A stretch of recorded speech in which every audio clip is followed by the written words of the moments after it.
SEC fans, welcome to week 7 of Best of the West. I'm your host, Kevin Bohannon, and alongside me, as always, my co host, Jake Thomas. Jake, how are we doing? Man, I'm doing well.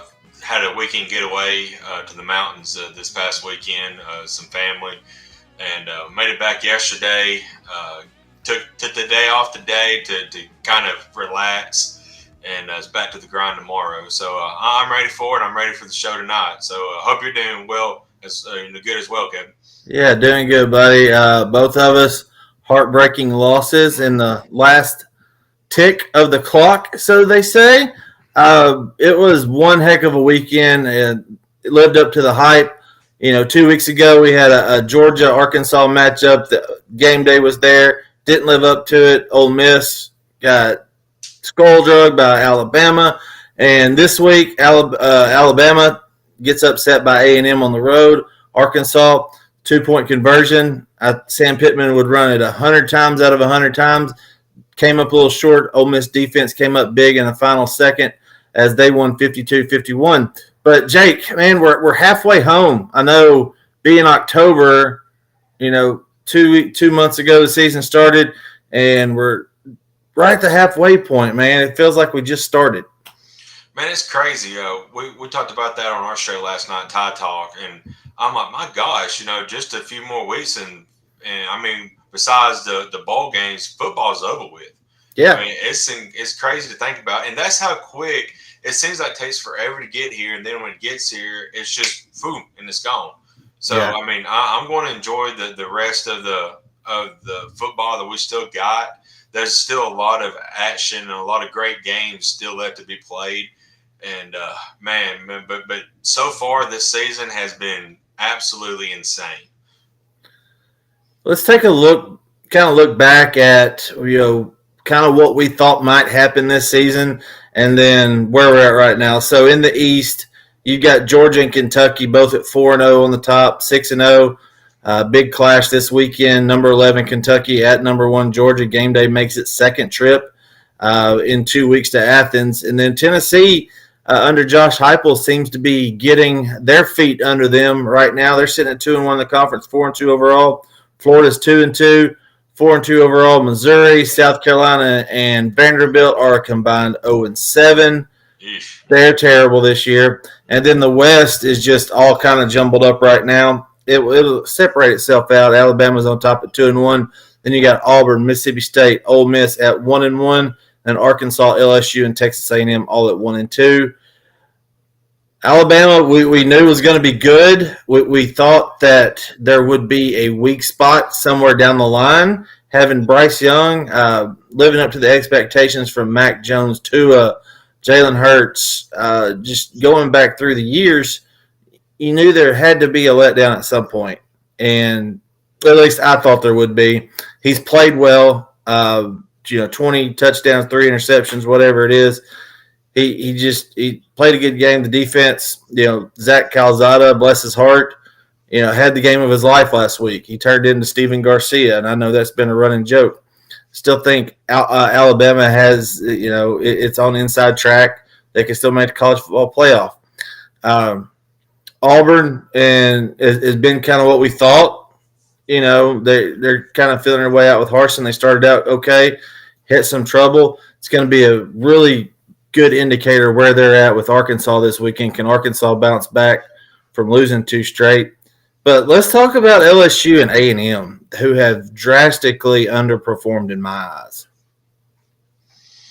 Yeah, it really is A&M who has underperformed big time because I mean the preseason hype was there was the talk of replacing Alabama in the West. Now they did beat Alabama this past weekend, but I mean, like you said, Calzada had the game of his life. Up until that point, he has been atrocious, and that's not being mean to the kid, but I mean he's just an average quarterback. I Yeah, mean him and Bo Nix are in that average category, and he had the game of his life, and Alabama had way too many blown coverages in the secondary, and it just made for an upset. But LSU, man, if they get beat this week against Florida, I mean that seat's going to just get They're that going to much warmer. lose. Yeah. That seat's going to get that much warmer for Ed Orgeron. And I mean, there's already talk about who could be replacing, who they may go after. So I don't think he makes it to the end of the year, and I don't think he does either. I think the buyout's really big. I'm not really sure, but SEC schools have shown they have no problem throwing money at a problem just to try to fix it back. So, what's up, Stacy? How's everything going tonight out there? Colorado will be a legendary, or Calzado will be a legendary insurance salesman. That's good. Yeah. That's good. Or he'll be an analyst on SEC Network, ESPN, and talking about the next great Ole Miss quarterback. Sorry, Greg McElroy drove me nuts this weekend watching that game. I love Joe Tessitore to death. Got to meet him and talk to him and kind of get some tricks of the trade. When he's calling a game, he's just so expressive and he's so exciting to listen to. That matchup this weekend between KJ Jefferson. Oh yeah, him and Matt Jones will do the TD Club circuit. That's right. That's Matt good. Jones is living out in the woods somewhere in Arkansas, and they got him to come back. Him and Eli talked last week about the 7 overtime game from 20 years ago. But KJ Jefferson and Matt Corral were like two dueling banjos in the night. I mean, two gunslingers in the wild, wild west, whatever moniker you want to put on it. What a game. And I'm wearing my Ole Miss blue for Stephen Willis. And thanks always to Willis Digital Media. But Ole Miss, Lane Kiffin, he's like, dude, 12 months I've been planning for this and figuring out how to beat that defense. It worked. And, I figured they would run a lot. They did. They ran for over 300 yards. Matt Corral is tough. He's tough as they come. But, I had a fan, the fan part of me riding on that game. What did you think of the game, Jake? Man, like I said, I watched every second of the game. And, like I said, I was on vacation, but I was glued to the TV for that matchup because I knew it was going to be a high scoring, high fair type game. And Stacy and I talked about it last night on our show. Hey, Casty, by the way, hey, babe. But anyway, yeah. But I want to get your opinion on it, Kevin. But me and Stacy both feel like that. To us, you get that disappointment going to overtime. And now I know Sam Pittman's going to go for it. Like you said at the beginning of the show, 100 out of 100 times. But, I mean, at that moment, you guys had all the momentum because, you just drove down the field. And KJ Jefferson was playing out of his mind. You got to get the ball, in overtime and try to let him win the game. Don't, just get it to overtime and see what happens. That's just my opinion. But KJ Jefferson grew up a ton in this game, and he is going to be a stud for years to come. And here's my take on the situation. Having had to make that decision before and go for 2. And I said at the beginning of the drive, because I knew they were going to score. In the fourth quarter, Matt Corral was 4 of 7 for 148 yards. So they were scoring at will like it was a video game. Right. The Razorback defense was shot. There was no chance from 25 yards out that we were going to be able to stop them. Or, the Razorbacks were going to be able to stop them. I'm not out there. But they could not stop them. At that point, you're right. They had the momentum. So everything was on the Razorback side at that point, and they controlled their own destiny. They didn't have to leave it up to chance or anything. Plus, Arkansas had struggled to move the ball. They didn't move it with the ease that Ole Miss did. They were 8-play drives or 6-play drives instead of 4 or 2-play drives. Sam Pittman took that into consideration. If I can end this right here, I'm going to do it. He was on the 2015 staff, the 4th and 25 Hunter Henry heave, to where they came back, scored, and then went for 2, Brandon Allen. If you remember in that game, there was a flag on Brandon Allen got his face mask pulled, and they got to go from the 1.5-yard line. So they ran the old jet veer sweep where they faked the veer and Allen ran it in. Arkansas ran a play similar to what they had run earlier in the game, where it was a triple option. He had the shovel pass underneath, the option pitch, or the run. So actually had four because he had Burks over the top too. Mm-hmm. You put it in KJ Jefferson's hands and say make a play, and he did whatever he could. Ole Miss just defended it well, but they were ready for that. They had already done. There was no thinking about it, calling a timeout. As soon as they scored, Pittman said we're going for two. So I would go for two every time in that situation. I just don't think Arkansas knew that they couldn't have stopped them at that point. Yeah, and Stacey says I'm not going to go for two when an extra point lets me live to fight another day. Who knows what could happen in OT? I mean, that's how we feel about it. I mean, you don't know what could happen in OT, and I understand that Stephen posted, in overtime Arkansas was a holding penalty away from losing, but that could be reversed to Ole Miss as well. So we had what was it, the A&M LSU game a few years ago that went into 7 overtimes, and do they still have that rule after, or is it beginning of the third overtime? The second overtime, you have to go for two. Right. So there you go. Yeah, and here's my thought and the counterpoint to that. All right, you get to run your 2-point play now instead of going through an overtime, hopefully getting to 7-7 in overtime and going to a second overtime. How many plays does that take off your offense? How much more tired are you going to be to make a play at that point when you've been running up and down the field all game long? So, in my mind, if you can get it done now and do it, great. If not, who knows if you ever get to a second overtime to make that 2-point conversion. We'll never know. Alabama still leads the SEC West right now at 2-1. And like we said earlier, they do control their own destiny from here on out. I do think it's going to come down to Ole Miss has a lot to play for over the next couple of weeks. Arkansas does too. I think A&M they're going to be a thorn in somebody's paw for the next couple of weeks, even though they're 1-2 right now. Mississippi State sitting at 1-1. I still think they're a joke. I'm sorry. I know that Will Rogers leads the nation in the conference in passing at 1,800 yards. It's because they throw it 60 times a ball game. If I threw it 60 times a ball game, I would probably lead the conference too. I was going to say, he probably leads the conference in most attempts too, probably about 4,800. Yeah, I mean, gosh, he's well over 300 right now. I know KJ's thrown it like 120 times. Right. Yeah. Yeah. So we are halfway home, and that's everything's kind of unfolded. I think Arkansas's played a little bit better than what I thought. I thought they would be 3-3 at this point. They're 4-2. I did. Yeah, I thought they would lose at least a couple of those. I know you were really high on them coming into the year. So, who has an NIL deal with Icy Hot? Yeah, the old what was it? Not Icy Hot, but they had another.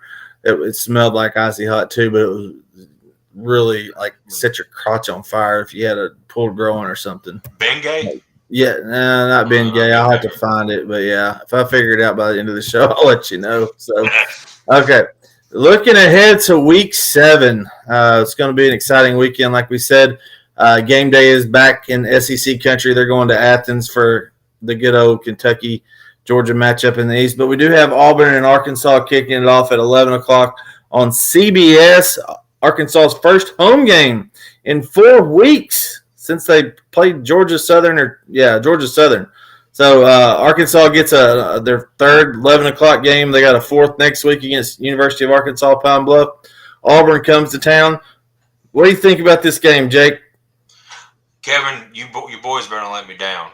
They're not. I got to say, because, I mean, everybody, we're letting Auburn stay way too close to the top of the West when they shouldn't be. I mean, yeah, they got talent. I understand that. And they have a new gym and was it Draquez Hunter or whatever? I mean, that kid's amazing. And then to pair him up with Tank, that's a very good 1-2 combo for them guys. But they still let Bo Nix, for some god-awful reason, throw the ball. I mean, just hand it off to them the guys. Their receivers are the worst that I've seen in a long time, and that's not typical Auburn wide receivers. You think back to Sammy Coates, some of those guys. Back the last 5 or 6 years, they're just terrible. They can't catch anything across the middle. This week they'll probably catch everything, one-handed toe tap grabs on the sideline. Yep. Yeah, I think Arkansas wins this game by 7, 10 points, or at least I'm hoping they are. Florida, we talked about, they're at LSU, but the problem is it's at noon, or it's at 11 o'clock on ESPN. So the crowd's not going to be in it. You don't have Death Valley at night. You and I both think Florida rolls in this game, right? Yeah, I don't. I'm high on Max Johnson, but Yeah. now with Butte being out for the season, they have no offensive weapons. So I don't know who Johnson's going to throw it to. Butte is a stud, man. I keep looking up, and he's like 6 catches, 140 yards, 3 touchdowns. Well, yeah, take him out of the equation. You don't move the ball like they did not against Kentucky last week. Texas A&M back ranked. They're ranked 21st in one poll. Well, I think that's the AP poll. They're actually ranked. And then the coaches poll, they're like 16th or something like that. It's kind of or 16th because they're one in front of Arkansas, which is kind of crazy. Shows how much the coaches pay attention. They go to Missouri. I think this is a closer game than what people think because some reason when people go to play at Missouri, crazy things happen. But I think A&M wins the game. Yeah, you saying they're the new Jordan Hare? they're the old Jordan Hare. Yeah. Yeah. But, yeah. I think A&M wins, but it's probably going to be an ugly game, and it's going to make me mad because the way they looked against Alabama last weekend. Yeah, Kentucky and Georgia we mentioned, Vanderbilt and South Carolina. That'll probably attract the least amount of viewers nationally for any game on the SEC network. Snooze fest. Yeah, put it on ESPN Plus or the alternate channel. Kind of an intriguing game. ESPN 6 o'clock Central Time. Alabama at Mississippi State. Alabama's got to bounce back. They got to get ready for the air raid. How are the Tide going to bounce back this week, Jake? There ain't nothing to do but bounce back. I mean, this game right here and the week of practice is going to show the mentality we have going forward. I mean, Will Anderson come out today in an interview and said, we've got to get back to playing Alabama football. Yeah, and we haven't been playing that. At all this year, it seems like on the defense side of the ball. And so, it's all. I hope we have a good week of practice, and I hope we're now committed because we're beatable when we saw that last weekend, and we got torched in the secondary. Of course, maybe having Malachi back there through the whole game might have played a little bit of a bit, but they picked on his backup, and you could see Jimbo Fisher went after him, and the last touchdown of the game where Calzada threw it off his back foot, and can't remember who the defensive lineman or linebacker was right in his face, but they had a trip set and they ran just your regular smash route with that slot receiver to where he's going to be matched up on the safety and ran a little corner route, and the safety couldn't catch him. So kudos to Jimbo Fisher for seeing that matchup and exploiting it, because Malachi, I believe, would have been all over it to begin with because he would have recognized it. Right. That's just one of those things that happens, and that's why they need to get rid of the targeting rule or revamp it. If it's not malicious, yes, he should have been penalized for unnecessary roughness or late hit, but you cannot call targeting at that point. No, he didn't hit the ground. He didn't come in and try to decapitate him. No. Yeah, it's ridiculous. Yeah. 6:30, or it'll be 7:30 Eastern, 6:30 Central on the SEC Network. Ole Miss, the Lane Train, heads back to Rocky Top. They've been blaring it all week during practice down in Oxford. Interesting game. Could be a lot of points scored. Yeah, I just think there's too many weapons on the Ole Miss side of the ball for Tennessee to slow down. Now, Hendon Hooker, I'm glad that they finally realized that he is the truth for Tennessee, and he's what's going to the future for them. He's a really good player, but man, Ole Miss is just too talented right now, and it's going to be a battle because I don't think Ole Miss is going to lose another game. They might have one that may slip up and it be closer than what it should be. But so I Yeah, mean, Alabama's going to have to play their best to not to lose another game in the SEC. yeah. I mean, I think Alabama can get by with their B plus effort with a lot of with a lot of these games that are remaining on the schedule. Ole Miss can't. I mean, they can't get away with that. They obviously have some things to work on defense, and it's not scheme stuff with Ole Miss. It's effort, it's tackling, it's technique.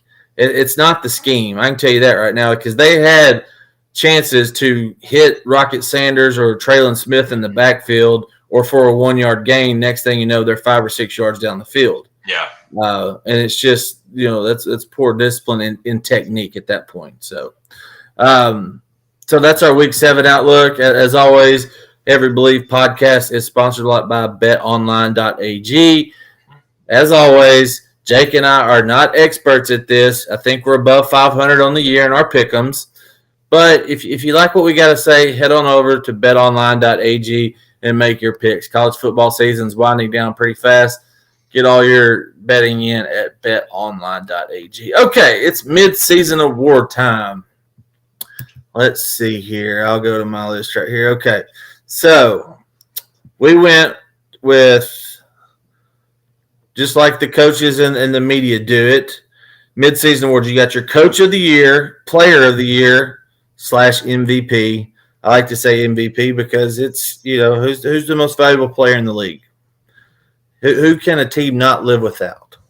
Your defensive player of the year and your freshman of the year. So I'll go through mine first. And the coach of the year, and this is really tough because you got to look at what were preseason predictions, not what happened last year. What was your preseason predictions versus where they're at right now and how they've played? And this may sound like a homer pick, but Sam Pittman is your SEC coach of the year. I firmly believe that. I think Lane Kiffin may be up there. He'll get some votes because they've come out and they've played really well. They're ranked in the top 15 right now. But I think Sam Pittman has done more with this Arkansas team than really anybody expected. And he said it last week, either on his press conference or on Hog Plus Live, that, guys, I think we're all ahead of where we thought we would be at this point. And coming into his second year, at one point before the 2-game losing streak, he was 7-7. Chad Morris never sniffed 7 wins in his 24 games on the hill. So Sam Pittman is my coach of the year. Jake, who's your coach of the year?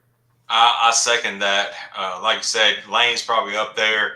But what, Sam Pittman has done, I wouldn't imagine they would, preseason they was about 7-5, 6-6 record. They're probably going to win 8-9 games, maybe, in his second year. So, yeah. I mean, it's, he's got something going well there. So I agree with coach of the year for Sam Pittman. Yeah. Freshman of the year, I went with Tyon Evans, the running back out of Tennessee. He's played really well. That Josh Heupel offense is perfect for him. He's got a hair under 500 yards right now, 7 total touchdowns, 6 rushing, 1 receiving. I think he's doing really well, and he's got a chance to be a 1,000-yard back as a freshman. That doesn't happen every year in the SEC, so it'll be interesting to see how he does the back half of the year. What about your newcomer of the year, Jake? I'm going to agree with you again on that. He's been great for Tennessee, and him and Hendon Hooker is playing really well right now. So they're giving Tennessee has been scoring a lot here lately, so, and it's been good to see. So I second that as well. All right, defensive player of the year. I went with Jordan Davis for Georgia. There's only so many times you could see a 6'6", 340-pound lineman nose guard run down a 5'9", 185-pound tailback. It happened when Georgia played Arkansas. He was really impressive. An interior lineman is not going to put up the stats that a linebacker or a defensive back hybrid role, and Georgia has a fast defense, and they've got guys that are going to put up stats, but they're not going to put up that many stats because teams aren't having to run a lot of plays against them. Going into last weekend, they were allowing 11 yards per possession. 11 yards per possession. So if you start at the 25, they weren't allowing teams to even get past midfield. So they were Auburn fans last weekend said Georgia should be on upset alert. I said Auburn should be on shutout alert. And when they scored an early field goal, I was like, well, y'all scored. Good for y'all. A buddy of mine said, I don't think we played well. And I said, get out of here with that crap. I'm not buying that bill of goods. Look, the humble act, and we got to take it one game at a time. I was like, own being good. Arkansas, we did it during baseball. We were 50-10 going into the last game of the year or whatever it was, and we were number one for like 12 straight weeks. We owned being awesome. Own that. Enjoy it. Embrace it. You're up there for a reason. Embrace it. So, yeah, Jordan Davis, my midseason defensive player of the year. What about you, Jake? Talking about a homer pick, I'm going with Will Anderson because, I mean, without him, that Alabama defense. Yeah, he was my top 5. Yeah, without him, Alabama's probably looking at maybe, 2 losses, possibly 3. Yeah. I mean, his stats right now, I mean, he's got 3 sacks, 39 tackles. So, early in the season or before the preseason, I said that we actually do a little like a little game on our show called Over Under. Yeah. You know what Over Under is. And we both said that he would be over 10 sacks on the season.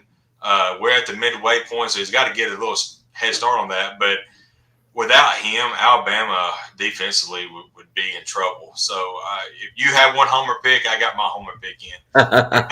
So, there we go. Yeah. And for the player of the year / MVP, I'm going to go Matt Corral. And here's the reason.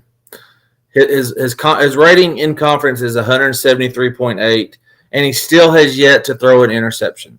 This is a young man last year that he had 14 interceptions in 300 attempts and over 300 attempts. He was the first player to do that in a while, in a long time. So I forgot what the stat was, so I apologize on that. But the fact that he's grown up and his desire to be coached and get better is what, you take him out of that Ole Miss offense, they're not as good. I don't think they're near as good because he offers such a dynamic trait with his ability to run, improvise, and he really kind of reminds me of Johnny Manziel, but better. He's a better thrower.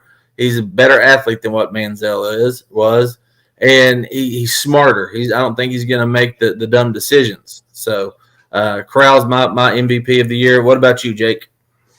Yeah, I mean, it's an obvious no-brainer with Corral, but another homer pick. I think Bryce is right up there too, and I know he's getting a lot of flack. But all what's been going on offensively, not on Bryce. I mean, yeah. I mean, how many times has our receivers dropped passes? Mechie's dropped a ton.